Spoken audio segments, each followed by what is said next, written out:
All right, so welcome to another deep dive with us.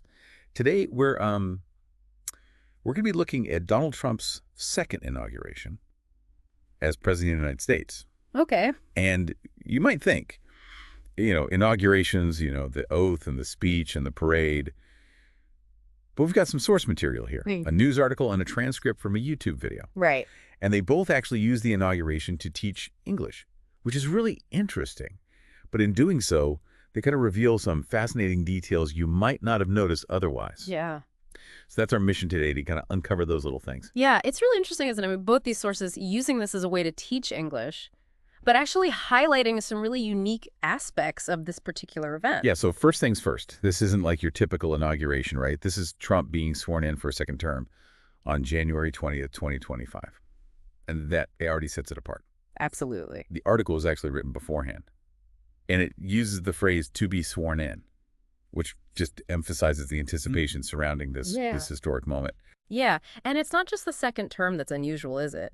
The article mentions that Trump actually invited foreign heads of state, which is not something that's traditionally done at U.S. inaugurations. And that really makes you think, what kind of message was he trying to send? Yeah. What does that shift potentially signal about U.S. diplomatic strategy going forward? It's like he's rewriting the rules of the game or something. Yeah. So speaking of rules, the article also lays out like the schedule for Inauguration Day. And it's a pretty tightly choreographed event, starting with security screenings as early as 6:00 a.m. Wow. Yeah. I mean, that just highlights how high profile this event was. I mean, even getting close required some serious security there. Yeah. And then around 9:30 a.m., the mood lightens up a bit with some musical performances to kind of energize the crowd. Oh, cool. Just imagine the buzz in the air, as everyone awaits the main event. Yeah.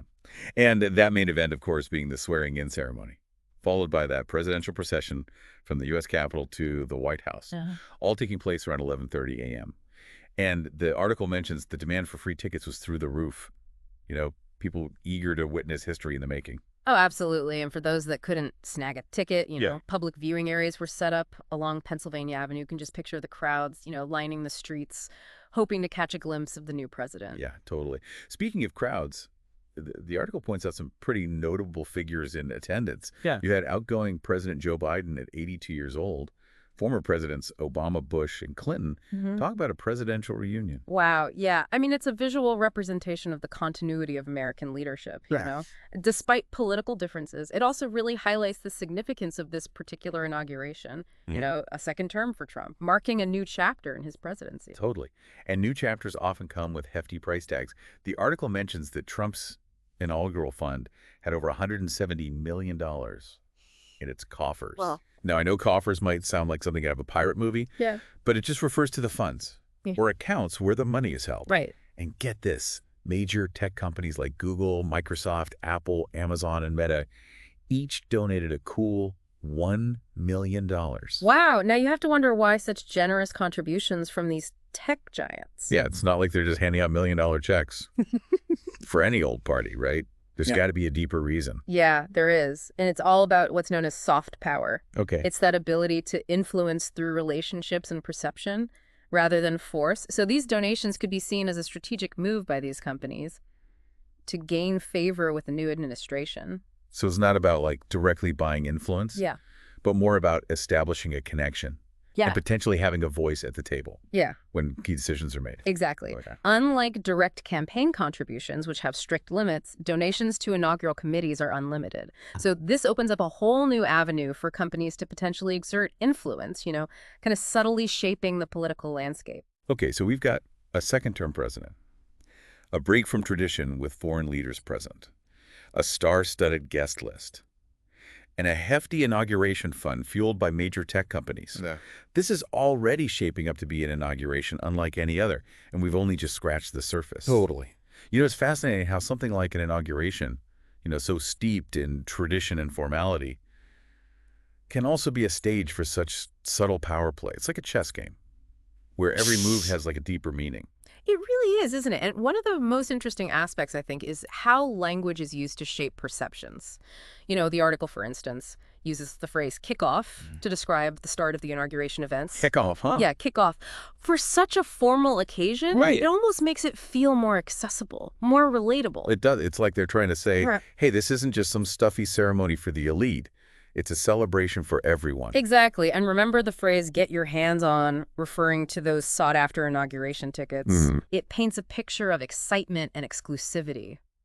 Almost like those tickets were golden tickets to Willy Wonka's chocolate factory. I can imagine people scrambling to get their hands on one of those tickets, Yeah. feeling like they've won a prize just by being there. It really underscores the significance of the event, in the public's mind. Absolutely. And then there's the phrase, make its way, used to describe the presidential procession from the Capitol to the White House. It's such a simple phrase, Right. yet it evokes a sense of grandeur and purpose. It's like they're not just traveling down Pennsylvania Avenue. They're embarking on like a symbolic journey, a transition from one chapter of American history to the next. Precisely. And this sense of transition is further emphasized by the presence of former presidents. Almost like they're passing the torch to the new administration. It's a visual reminder of the continuity of American leadership. Yeah, it's amazing how these subtle details, the language, the imagery, all contribute to like a larger narrative. It's like piecing together a puzzle where each piece reveals a little more about the bigger picture. It really is. And that's what makes this deep dive so engaging. We're not just looking at the surface, we're digging deeper, analyzing the nuances, and uncovering those hidden meanings behind this historic event. Speaking of hidden meanings, let's circle back to those tech companies and their million-dollar donations. Do you think their contributions were purely altruistic?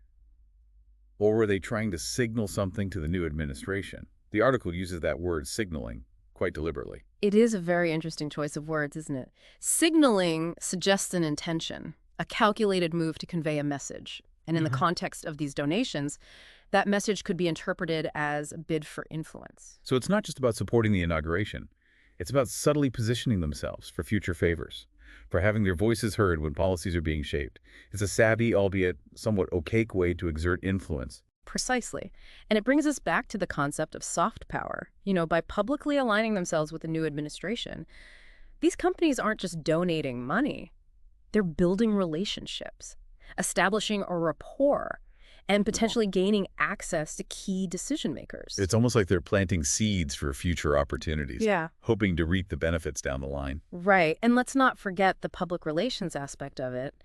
By being seen as supporters of the new administration, these companies can bolster their public image, enhance their brand, and potentially sway public opinion in their favor. It's a win-win for them. They get potential access to power and a PR boost all in one go. Exactly. It's a fascinating illustration of how intertwined business and politics have become, Yeah. especially, in this digital age where companies like these tech giants wield such enormous influence. It really makes you think about the power dynamics at play, not just within the government, Yeah. but also within like the broader landscape of society. It really does. And that's why it's so important to be aware of these subtle forms of influence, to understand how language, imagery, and even seemingly simple actions like donations can be used to shape perceptions and potentially sway the course of events. So we've uncovered some interesting details about the inauguration, schedule, the attendees, the language used, Right.